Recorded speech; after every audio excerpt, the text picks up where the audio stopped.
Foi o meu monitor da escola adventista. Incomodei muito, hein? Até que não, né? E foi coordenador de disciplina também. Ele estudou letras, né, na faculdade. Ele é esposo da Denise, paizinho do Theo, né? São pessoas bem especiais, né? E hoje ele está trazendo a pregação sobre a família, que é bem especial. Eu escutei uma pregação dele uma vez e, para mim, foi a melhor pregação sobre família que eu já ouvi. Então, convidei ele para estar aqui conosco hoje também, junto com a sua família, né? E Deus te abençoe e que seja uma ótima pregação. Bom dia, pessoal, tudo bem? Prazer estar com vocês. A Sueli é uma amiga de longa data, ela com a sua família, não é? Todo o pessoal lá, amamos bastante. Você sabe que estar reunido para falar sobre família é algo que coloca todos nós juntos. Por quê? Porque todos nós somos parte de uma família, não é nuclear, e nós também somos parte de uma grande família. Ainda que não tenhamos um grau parental, né, nós sejamos parentes diretos, sanguíneos, nós, sem dúvida alguma, estamos unidos por causa da família de Jesus Cristo, tá bem? Então, que bom que você está aqui hoje para nós conversarmos exatamente a respeito desse tema, o tema da família. O pessoal lá da nossa igreja, lá da igreja de onde a gente vem em Alvorada, nós somos da Vila Americana, né? Está recebendo o Dilson e Débora agora pela manhã e perguntaram assim: nossa, você não vai estar aqui para participar da reunião, da programação com o Dilson e Débora? Eu falei: não, eu sou um trabalhador assim como eles, eu estou no reino para trabalhar. Então, aonde eu sou convocado por Deus para ir, lá eu estou. Não é? Eles estão lá trabalhando e nós estamos aqui também trabalhando pelo reino, tá bom? Você sabe que hoje a proposta é falar sobre família. E antes, porém, que a gente use um texto bíblico, nós usaremos mais de um para falar sobre o tema, eu quero contextualizar com você. Você sabe que a família é um projeto de Deus, amém? A família é um projeto de Deus. Você sabe que quando nós pensamos família, a partir da visão de Deus, com base no que é expresso na Bíblia, nós temos que fazer algumas considerações. Primeira, a primeira instituição divina na Terra não foi a igreja. Olha que interessante. Deus, ao criar todas as coisas e fundar tudo que existe, dar vida a tudo que conhecemos como existindo hoje, Deus não fez o Jardim do Éden e logo após ter formado o Jardim do Éden, colocou uma placa denominacional lá na porta do Jardim do Éden, dizendo assim: olha, a primeira instituição que estou criando, depois de ter criado todas as coisas, é a igreja. Deus não criou a igreja, a instituição igreja, como sendo a sua primeira obra de coroação da criação. Deus não fez isso. A primeira instituição divina na Terra, ora, nós podemos ver, foi a família. Sem medo de errar, sem medo de estar cometendo aqui um equívoco. A primeira instituição na Terra, para coroar toda a criação, nós conhecemos o relato, foi quando Deus, ao criar o homem, notando que ele estava muito, quem sabe, não tão feliz quanto deveria, não é? Não tão, assim, diria eu, entre aspas, completo quanto deveria, Deus fala assim: olha, eu vou deixar agora você um pouco mais feliz, eu vou criar a mulher, não é? Para colocar junto com você, para te dar um pouco mais de felicidade. Aí está instituída a primeira família, da qual um dia todos nós, família humana, nascemos descendendo de Adão e Eva. Então nós entendemos que, na perspectiva bíblica, a primeira instituição posta na terra, como coroação a tudo que Deus havia feito, foi a família.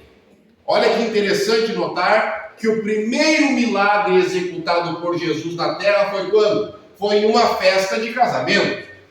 E uma festa de casamento nos remete à ideia de que uma família ali está sendo formada. Quando são casados, olha, você é casado, você faz parte de uma família nuclear. Olha que interessante pensar que Jesus poderia, quem sabe, estar referendando a instituição de seu Pai no seu primeiro milagre.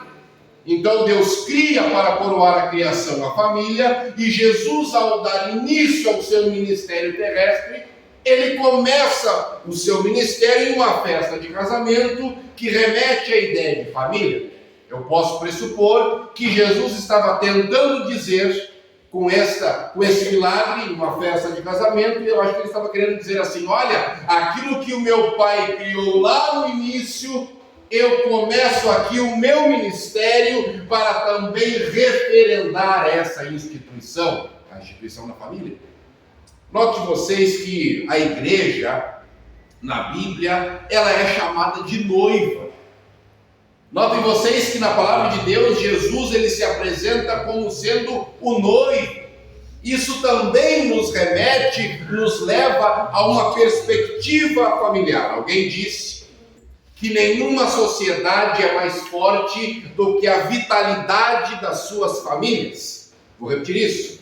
Nenhuma sociedade é mais forte do que a vitalidade das suas famílias. Você sabia que nós, seres humanos, todos nós somos o produto das interações que nós trazemos na nossa vida. A sua forma de pensar e a minha, a nossa formatação neural, as nossas ações e reações, aquilo que nós somos hoje como indivíduo, como identidade, isso passa pela interação que nós temos, e o primeiro lugar de interação que os seres humanos conhecem na sua história, na sua caminhada, ora, é a família. Então, nós segue o fio, por gentileza. Deus institui a família. Jesus começa o seu ministério em uma festa de casamento que remete à ideia de família. Jesus diz que a igreja é a noiva e ele é o noivo. Ou seja, nós somos convidados, como sendo igreja, para participar da família do Cordeiro, da família de Jesus. E nós também sabemos que tudo aquilo que nós o somos por causa do ambiente familiar que nós participamos, isto em grande medida. Acho que é interessante essa ideia de família na Bíblia. Eu tenho então que dizer para você que a sua família é projeto de Deus, amém? Eu quero dizer que a sua casa, você não nasceu nela, você não está nessa relação, teus filhos não estão postos aí por causa de uma aleatoriedade ou casualidade do destino. Não! Todos nós que cremos em Deus, nós cremos na intencionalidade de Deus. Nós cremos no propósito de Deus. Nós não acreditamos que Deus trabalha como simples... nos deixa ao destino sem que haja um propósito bem definido. Deus te semeou nesse casamento, Deus te semeou na sua casa, Deus te colocou como mãe, Deus te colocou como pai neste lugar, porque Ele tem um propósito para você ainda. Por mais que às vezes nossa família pareça um pouco estranha, por mais que nossa família às vezes pareça um pouco tortuosa, por mais que a nossa relação conjugal, quem sabe, não pareça muito bem ajustada, nós que cremos em Deus e não acreditamos em acaso, precisamos entender que se nada é por acaso, tudo é intencional. Então Deus tem um propósito para você. Deus tem um plano para você dentro da sua casa, dentro da sua família. Claro até aqui, senhorão? Sua família é um projeto de Deus. E você sabe que a família nuclear, ela nasce no coração de Deus. E a partir daqui, eu quero fazer algumas afirmações com base na Bíblia, tá bom? E você que me assiste, você que nos acompanha pelas redes, você há de concordar que tudo que eu vou dizer a partir de agora está calçado na palavra de Deus. Não é mero achismo, não, tá bom? A primeira sentença, a primeira reflexão que eu gostaria de fazer com vocês é que toda e qualquer família nuclear, ela nasce obrigatoriamente a partir de uma relação heterossexual. Vou repetir. Toda e qualquer família nuclear, ela nasce necessariamente a partir de uma relação heterossexual e não ao contrário. Porque você sabe que hoje, na sociedade secular, hoje, para fora dos portões do reino de Deus, as mais variadas formas de família estão sendo propostas. Os mais diferentes arranjos familiares estão sendo postos à mesa e estão sendo chamados de família. Contudo, no que concerne ao pensamento de Deus, contudo, no que concerne ao projeto de Deus, contudo, no que concerne à visão padrão que Deus quer desenvolver nas famílias que Ele criou a partir do primeiro casal, eu quero dizer a vocês que é preciso que haja uma relação heterossexual envolvida. Todos nós, sem exceção, estamos vivos hoje participando de uma família porque uma relação heterossexual precedeu a este fato. Quer ver? Abre em Gênesis 1:27, por gentileza. Para você não achar que eu estou inventando história. Para você não pensar que eu estou tentando falar alguma coisa muito diferente do que a sociedade pratica, porque este agora é o padrão. Gênesis 1:27, falando sobre o primeiro casal, tratando sobre a criação de todas as coisas e coroação delas a partir da primeira família instalada, Deus diz assim em Gênesis 1:27, criou Deus, pois, o homem à sua imagem e semelhança. Assim Deus os criou, homem e Deus os abençoou e disse, sede fecundos, multiplicai-vos e enchei a terra. Então, nós conseguimos perceber, nós conseguimos entender que Deus, que é intencional, pensando em família nuclear, Ele pensou em homem, mulher e sua prole. Deus fez o homem à sua imagem e semelhança, Deus criou homem e mulher, macho e fêmea, diferentes, mas se completando ao mesmo tempo, e disse a estes, crescei, multiplicai-vos e enchei a terra. Ou seja, quem criou a família foi Deus, e Ele estabeleceu uma norma para o bom andamento dessa instituição. Você sabe que nenhuma instituição em desordem se sustenta. O governo, sem um governo, uma empresa, não é qualquer instituição, um banco, não é a própria igreja, não existe instituição sem ordem que subsista. Então Deus também, ao instituir a instituição família, pensou em uma ordem normativa das coisas. Deus pensou em uma sequência padrão, standard, para isso que nós chamamos família. Você sabe que na psicologia moderna,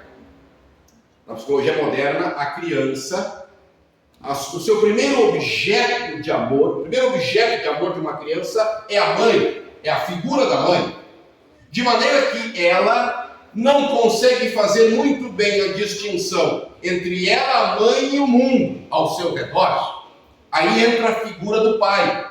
Na psicologia moderna, o primeiro objeto de amor da criança é a mãe, e a criança só consegue quebrar, não é, esta interação para entender o que é o mundo que a cerca a partir da figura do pai.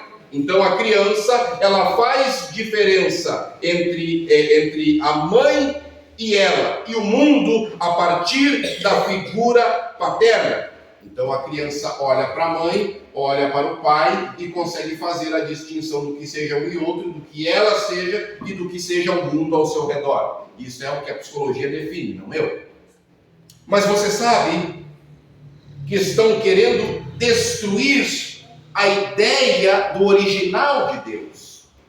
Você sabe que o mundo hoje tenta propor, como eu falei a vocês, variadas formas e variadas perspectivas e dão a estas perspectivas o nome família.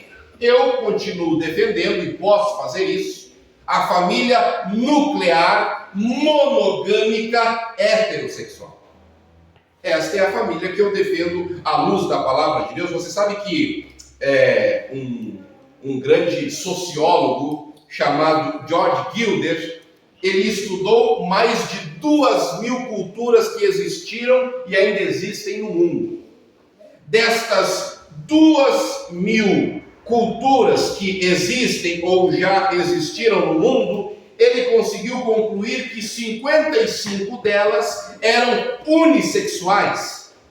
Sendo 55 delas unissexuais, nenhuma destas culturas que já existiu, unissexuais, se perpetuou para além de uma geração. Então, George Gilder, um renomado sociólogo, não é pesquisador, ele pesquisou 2.000 culturas no mundo. Dessas 2.000, 55 eram unissexuais, ou seja, nós temos apenas uma figura masculina ou apenas uma figura feminina posta nesta perspectiva e proposta de família. Dessas 55 culturas, nenhuma delas sobreviveu à próxima geração, validando o que a Bíblia diz no Gênesis, quando diz que Deus criou homem e mulher, macho e fêmea os criou, crescei, multiplicai-vos e enchei a terra. Nenhuma sociedade, portanto, é mais forte do que a vitalidade das suas famílias. E a fortaleza das famílias passa necessariamente por uma relação heterossexual. Vocês me entendem? Podem dizer amém? Você sabe que uma segunda perspectiva para passar essa parte? Passa para nós agora. Você sabe que uma vez fazendo parte da família, nossa família nuclear, uma vez fazendo parte da família da humanidade, uma vez fazendo parte da família de Deus, a Bíblia nos apresenta como nós devemos nos comportar dentro desse ambiente. Abra em 1 Timóteo 5:8. 1 Timóteo 5:8. E a gente muitas vezes tem muitos anos na igreja. A gente muitas vezes já ouviu muitos seminários e muitas pessoas falarem a respeito de família. A gente já ouviu, quem sabe, muitos psicólogos, psicopedagogos tratando a respeito, não é, desta temática. E muitas vezes nós não conseguimos aplicar conceitos básicos e elementares que já foram explicitados a nós da palavra de Deus, como esse que eu vou ler com vocês agora, que está em 1 Timóteo 5:8. E antes da leitura do texto, eu quero trazer um tópico aqui, dizendo a você a seguinte coisa: cuide da sua família enquanto você ainda tem tempo para isso. Vou repetir. Se a nossa família é um projeto de Deus, se a filhinha de vocês é um projeto de Deus, se o seu casamento, se a sua mãe, se o seu pai, se nós fazemos parte de um projeto de Deus, não é concebível que a gente trate a nossa família como mais alguma coisa que compõe a nossa vida. Não é ideia e não é padrão de Deus que a gente trate a nossa família como um objeto, ou como uma coisa, ou como mais apenas uma esfera que compõe a nossa identidade como ser. Não! Deus quer que ao olhar para a nossa família, nós tenhamos um olhar diferenciado e um comportamento diferenciado dentro desse ambiente. Quer ver? Eu quero te dizer em nome de Jesus que não adianta vir para a igreja e ir embora e tratar a família como sendo qualquer coisa. Eu quero dizer a vocês uma outra coisa também, sabe? Para você que não tem um familiar você que tem um familiar que ainda não se converteu, porque às vezes as irmãs ou os irmãos vêm no culto da escola sabatina, vêm no culto no culto da segunda hora, vêm no JA ou no programa da Asa à tarde, estão envolvidos, sabe, no Desbravador ou no Aventureiros domingo pela manhã, aí domingo de noite tem o culto. Ei, tudo isso é muito bom, mas cuidado com isso, dê também tempo, invista o seu melhor e o seu tempo na sua família. Quem sabe não deturbe minha palavra, mas quem sabe falte a uma reunião e invista esse tempo semeando a sua vida ainda mais dentro da sua casa. É bom vir à igreja, sim, mas cuidado para não, estando querendo promover salvação a partir desse lugar, estar perdendo o seu rebanho na sua casa. Cuidado com isso.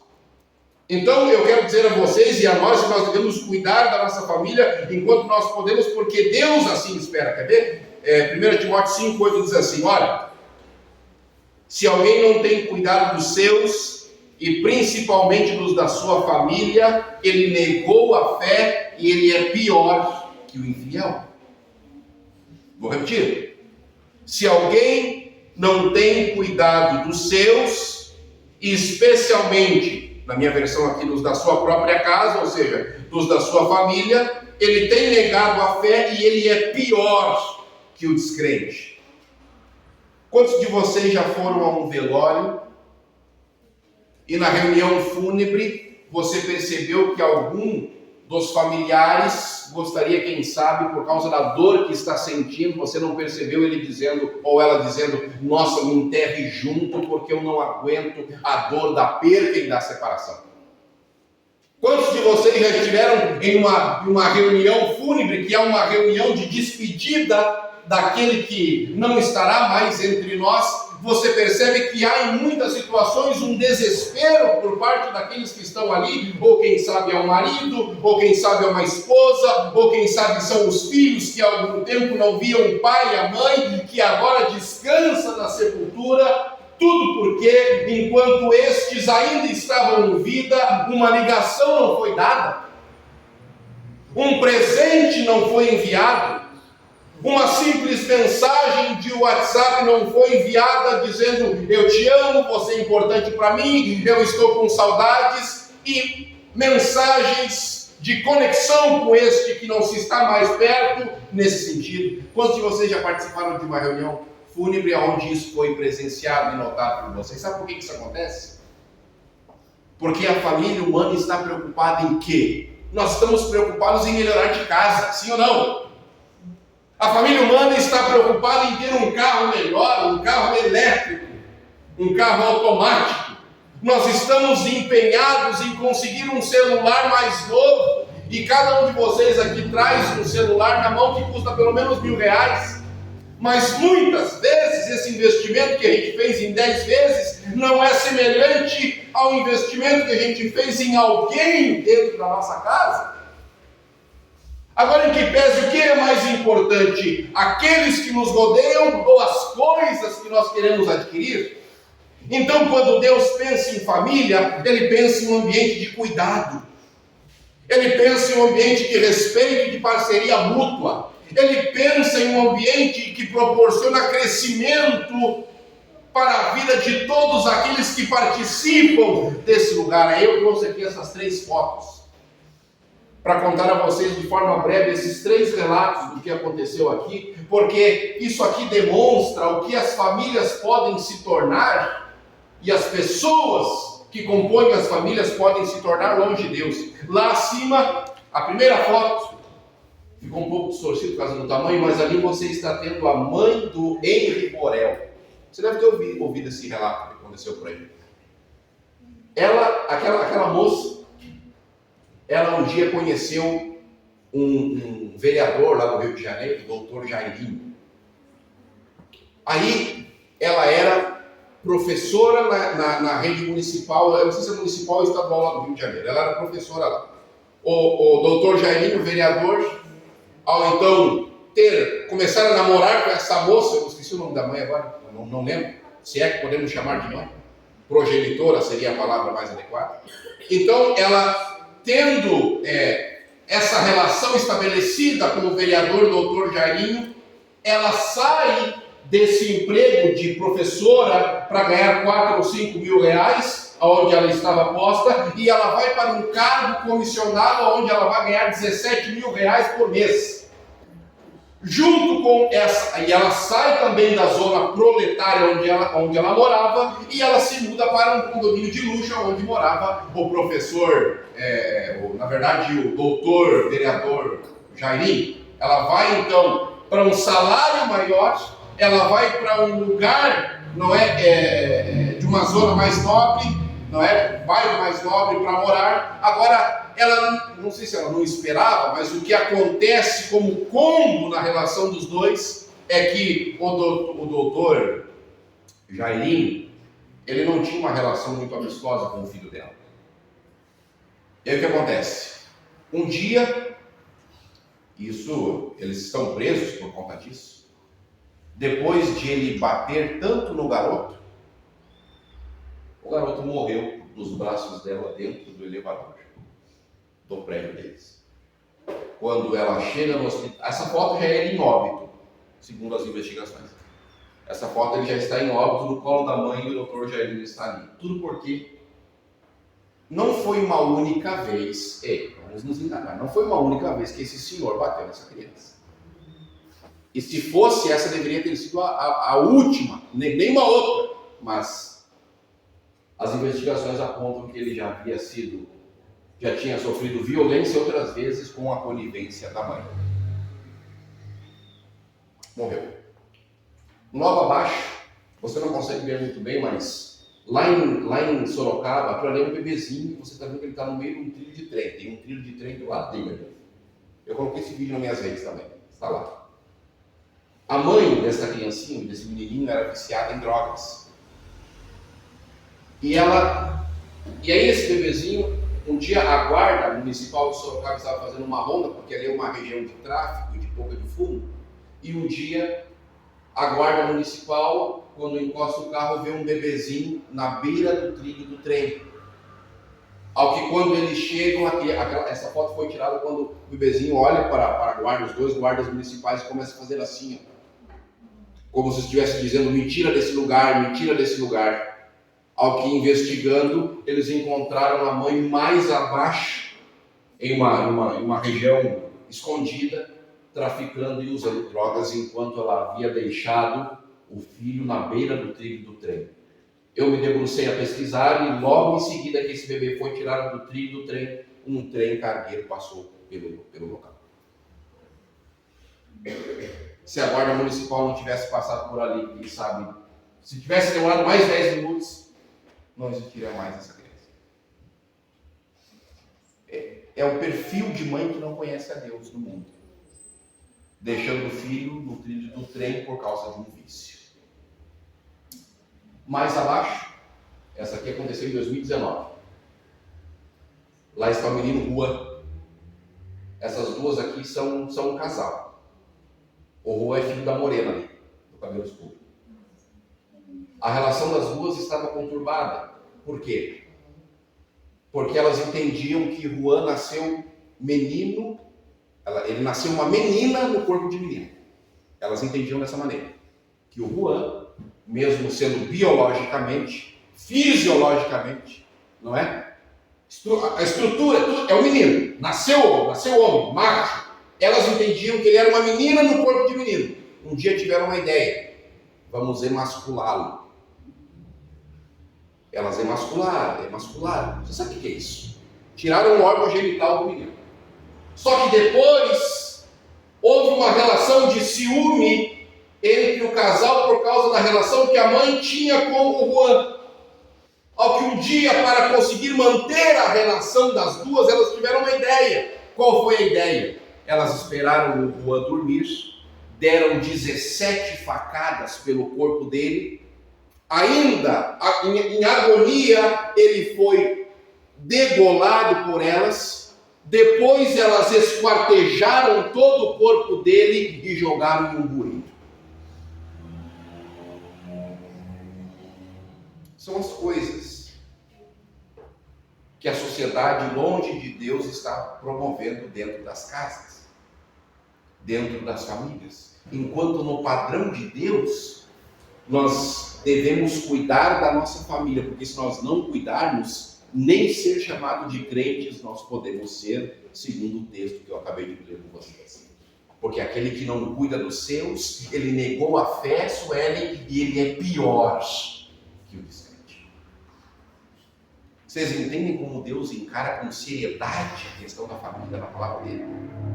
Você entende como a família nasce já na criação, nasce no Éden, passa por Jesus, começando o seu ministério dentro da família, e hoje o que a sociedade tenta fazer é desconstruir tudo aquilo que Deus construiu. Eu quero dizer a você agora, para nós encerrarmos, que a sua família é um projeto de Deus, que nós devemos cuidar com unhas e dentes e zelar por aqueles que fazem parte da nossa família nuclear, porque isso é o projeto de Deus. E eu quero, em nome de Jesus, com base nesta palavra, te declarar hoje que a sua família é o seu maior patrimônio.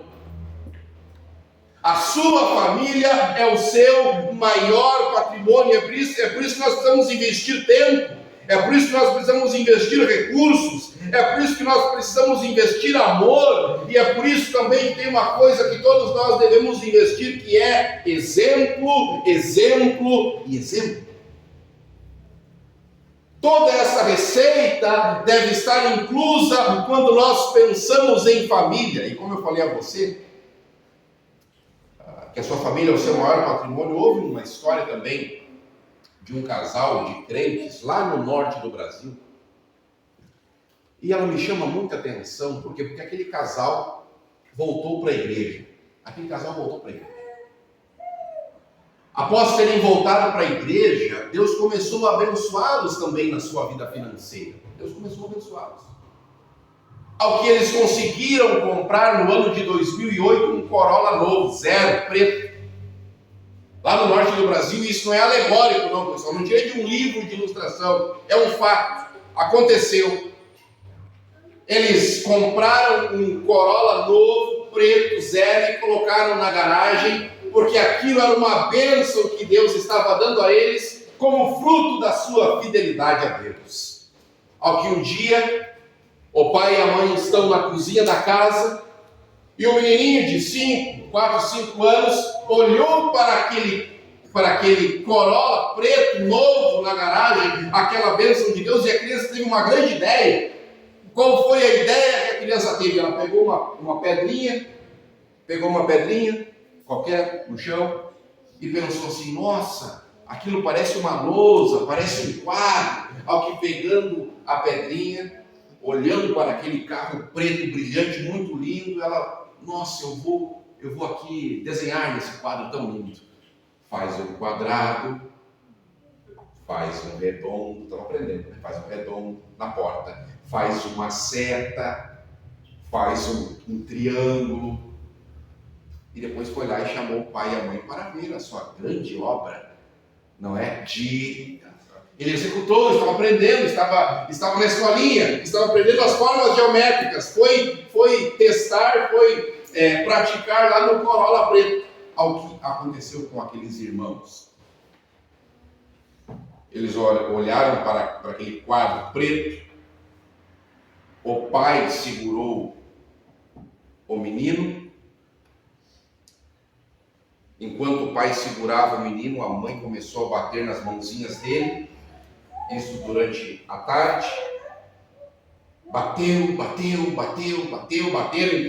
Enquanto a criança chorava, o pai segurava, a mãe batia. Isso é um fato real. No norte do Brasil, num casal de crentes, supostamente, não é verdade?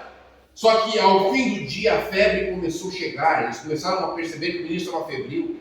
As mãos começaram a ficar inchadas, vermelhas. Ao que por volta das 8 da noite eles tiveram que levar a criança para o hospital. E cerca de 11 horas da noite daquele dia, eles, enquanto esperavam, não é, o que estaria acontecendo com o seu filho, que entregaram nas mãos do médico, algumas horas atrás eles veem um médico caminhando em sua direção, ao que o médico, quando chega, diz: não tivemos o que fazer. Vão ver o filho de vocês.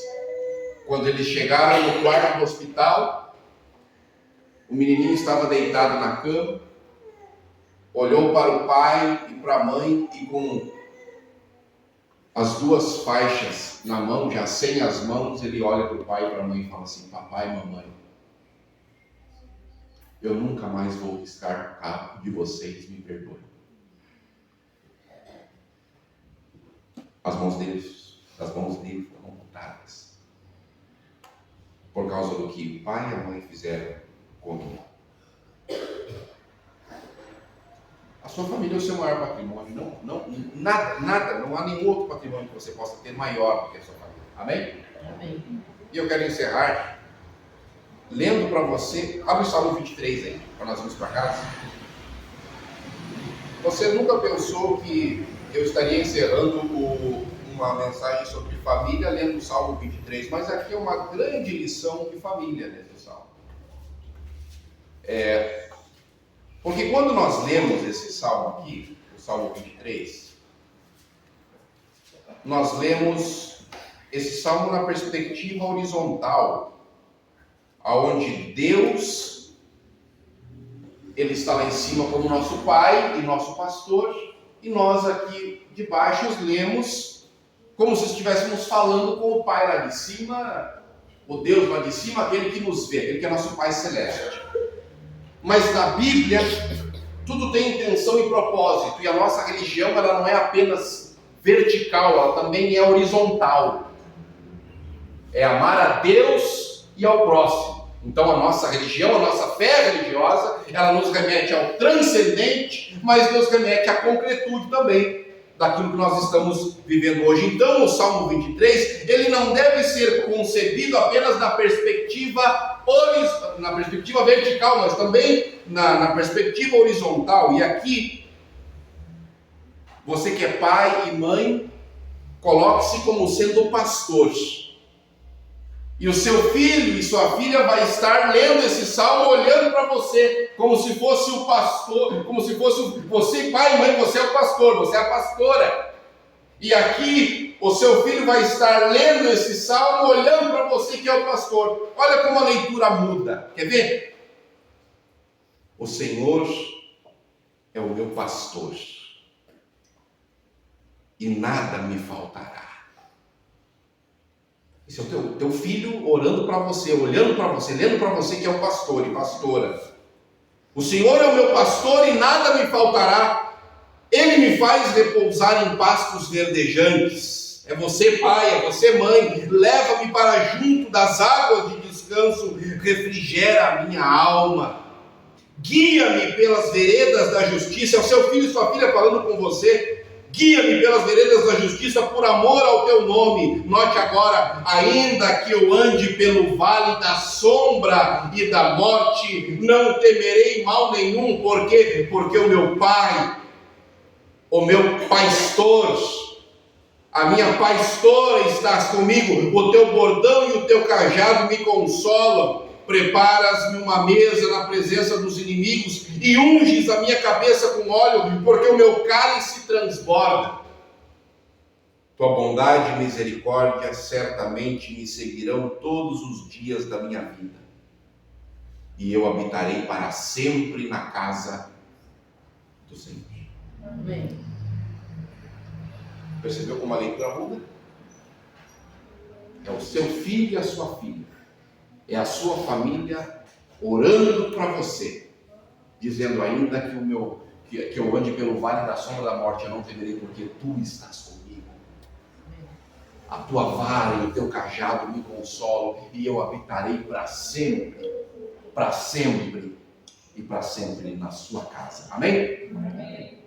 Deus pensou na família nuclear, estruturalmente montada como sendo macho, fêmea e sua prole. Isso é o standard, é o padrão. Por mais que tentem defender outras teses, nós ficamos com essa. Uma segunda coisa, nós precisamos cuidar da nossa família, porque senão nós não podemos nos arvorar como sendo crentes de fato. É mentira, é ilusão. E número 3, nada no mundo é mais valioso do que a nossa família. Só ela entendeu. Nada no mundo vale mais do que a sua casa, do que os teus filhos, do que o teu casamento. Nada, nenhum bem. Então eu oro para que Deus instale o céu dentro da sua casa, porque a Bíblia diz que os anjos do Senhor acampam-se ao redor daqueles que Ele os livra. Que Deus te abençoe poderosamente. Acho que vamos orar. Vamos levantar, vamos ficar de pé e vamos falar com Deus para encerrar a nossa noite. Senhor, nosso propósito hoje aqui na tua casa foi conversarmos a respeito da família segundo o teu pensamento e não o nosso. Amém. Nós compreendemos que nós somos produtos das nossas interações familiares. Nós sabemos que aquilo que nós somos hoje passou pelo amor, pela abnegação, pelo sacrifício de pais que nos educaram e fizeram tudo aquilo que poderiam ter feito por cada um de nós. E nós queremos hoje te dizer que, muito além de ser chamados de crentes, muito além de termos a Bíblia debaixo do braço e frequentarmos todas as reuniões da tua casa, nós não queremos apenas isso, nós queremos ser bons pais, boas mães. Nós queremos fazer tudo aquilo que nós pudermos fazer para que os nossos filhos cresçam, se desenvolvam, para serem bons cidadãos para a sociedade, à luz daquilo que a tua palavra orienta. E nós queremos ser canal de bênção para todas aquelas famílias que não desfrutam do céu dentro do seu lar. Cuida de todas as crianças órfãs. Cuida de toda mãe solteira, cujo o progenitor, o companheiro a deixou sozinha na grande missão de educar uma criança que não é fácil. Estende as tuas mãos para mulheres que estão nessa realidade, porque elas têm uma grande obra. E nós reconhecemos isso, e nós sabemos que o Senhor as pode ajudar. Abençoe a estas mães a partir do teu Espírito, é o que nós te pedimos na tua casa nesta manhã. Se algum casamento foi desfeito, trabalha nesses corações, para que mais uma família não seja destruída, causando, quem sabe, um problema na educação dos filhos. Trabalha na vida de cada casal da tua igreja aqui representado nesta manhã, e que os filhos possam olhar para a figura dos pais e saber que eles são provedores, que eles são protetores e que eles estão ali postos para entesourarem para o futuro dos filhos. Nossa reunião não teve o propósito de ser emocional, não. Nós queremos simplesmente executar o teu plano para as nossas famílias, e nós cremos que fazendo assim, ela será grandemente abençoada. Amém. Obrigado. Nos conduz para casa em segurança, em nome de Jesus. Amém. E graças a Deus. Deus te abençoe.